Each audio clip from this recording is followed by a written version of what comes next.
গাউসে পাক বড় পীর রহমাতুল্লাহর দৃষ্টিতে ওয়াহদাতুল ওজুদ তত্ত্বের প্রকৃত ভেদ দর্শন। গাউসে পাক বড় পীর অর্থাৎ শাইখ আব্দুল কাদের জিলানী রহমাতুল্লাহর শিক্ষা মূলত কোরআন, সুন্নাহ, তাকওয়া, তাজকিয়াতুন নফস এবং আল্লাহর মারিফাতকে কেন্দ্র করেই গড়ে উঠেছে।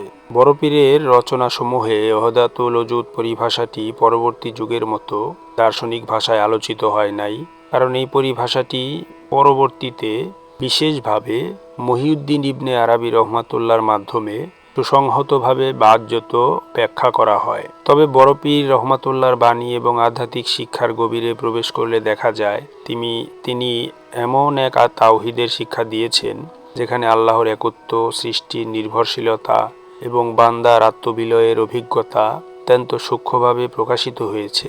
কিন্তু তিনি কখনোই সৃষ্টি এবং স্রষ্টাকে অভিন্ন সত্তা হিসেবে উপস্থাপন করেন নাই। গাউসে পাকের মতে আল্লাহই একমাত্র ওয়াজিবুল ওজুদ, যার অস্তিত্ব স্বয়ংসম্পূর্ণ, অনাদি এবং অনন্ত।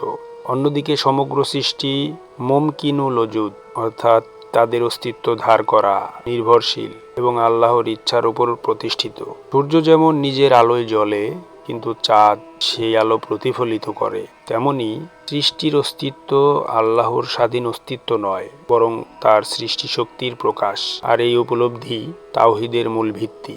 এখানে কোনো সৃষ্টি আল্লাহ হয়ে যায় না, আবার আল্লাহও কোনো সৃষ্টিতে সীমাবদ্ধ হয়ে পড়েন না। গাউসে পাক আত্মশুদ্ধির এমন এক পথের শিক্ষা দেন যেখানে নফস, অহংকার, লোভ, হিংসা এবং আত্মগর্ব ধীরে ধীরে বিলীন হয়। এই বিলয়কে অনেক সুফি ফানা নামে অভিহিত করেছেন, কিন্তু এই ফানা দেহগত বা সত্তাগত বিলয় নয়, বরং নিজের অহমিকাকে আল্লাহর ইচ্ছার সামনে সম্পূর্ণভাবে সমর্পণ করা। যখন আমি নামক পর্দা সরে যায়, তখন বান্দা সর্বত্র আল্লাহর কুদরত, হিকমত এবং রহমতের নিদর্শন প্রত্যক্ষ করতে শুরু করে। এই অবস্থায় সে নিজের কোনো স্বাধীন শক্তি বা ক্ষমতার দাবি করে না, বরং উপলব্ধি করে সবকিছুই আল্লাহর অনুগ্রহ। গাউসে পাকের শিক্ষায় একটি মৌলিক বিষয় হলো, যে ব্যক্তি আল্লাহকে ভালোবাসবে সে শরীয়ত থেকে বিচ্ছিন্ন হতে পারে না। প্রকৃত মারিফাত কখনো ফরজ ইবাদত, সালাত, তাকওয়া এবং সুন্নাহ বিরোধী করে না। তাই যদি কেউ ওয়াহদাতুল ওজুদের নামে শরীয়তের বিধান অস্বীকার করে অথবা দাবি করে যে সে আল্লাহর সঙ্গে এমনভাবে এক হয়ে গেছে যে তার জন্য শরীয়তের প্রয়োজন নাই, তবে তা বড় পীরের শিক্ষার সম্পূর্ণ পরিপন্থী। তার মতে যত বড় আরিফই হোক না কেন, সে আজীবন আল্লাহর বান্দা হিসেবেই থাকে।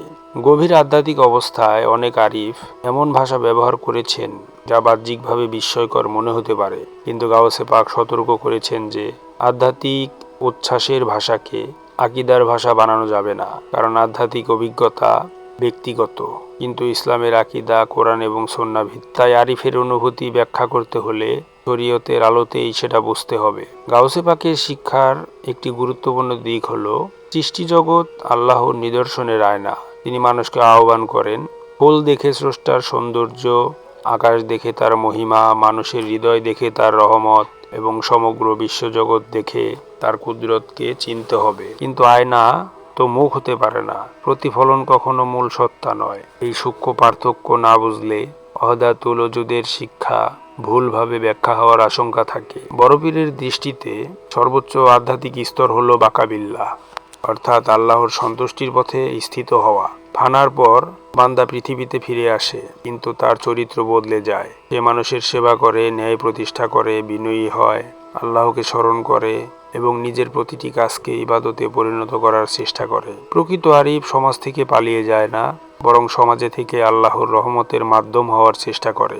অনেক সময় ওয়াহদাতুল ওজুদকে ভুলভাবে ব্যাখ্যা করা হয় যেন গাছ, পাথর, মানুষ সবই সরাসরি আল্লাহ।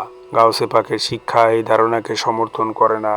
তিনি আল্লাহর সর্বব্যাপী জ্ঞান, ক্ষমতা এবং পরিচালনার কথা বলেন, কিন্তু আল্লাহর সত্তাকে সৃষ্টির মধ্যে সীমাবদ্ধ করেন না। স্রষ্টা চিরকালই স্রষ্টা, আর সৃষ্টি চিরকালই সৃষ্টি। তবে সৃষ্টি প্রতিটি মুহূর্তের স্রষ্টার উপর নির্ভরশীল। অতএব গাউসে পাক বড় পীর আব্দুল কাদের জিলানী রহমাতুল্লাহর দর্শনের আলোকে ওয়াহদাতুল ওজুদের প্রকৃত ভেদ হলো অস্তিত্বের একমাত্র স্বাধীন উৎস আল্লাহ। সৃষ্টি তার সৃষ্টি, তার নিদর্শন এবং তার ইচ্ছার উপর নির্ভরশীল। বান্দার আধ্যাত্মিক যাত্রার উদ্দেশ্য আল্লাহ হয়ে যাওয়া নয়, বরং নিজের অহংকার বিলীন করে এমন এক মারিফাতে পৌঁছানো যেখানে সে সর্বত্র আল্লাহর কুদরত, রহমত এবং হিকমতের নিদর্শন প্রত্যক্ষ করে এবং শরীয়তের পথ পূর্ণ অনুসরণের মাধ্যমে আল্লাহর নৈকট্য অর্জনের চেষ্টা করে। এই ভারসাম্যপূর্ণ উপলব্ধি গাউসে পাকের আধ্যাত্মিক শিক্ষার অন্যতম বৈশিষ্ট্য এবং ইসলামী তাসাউফের একটি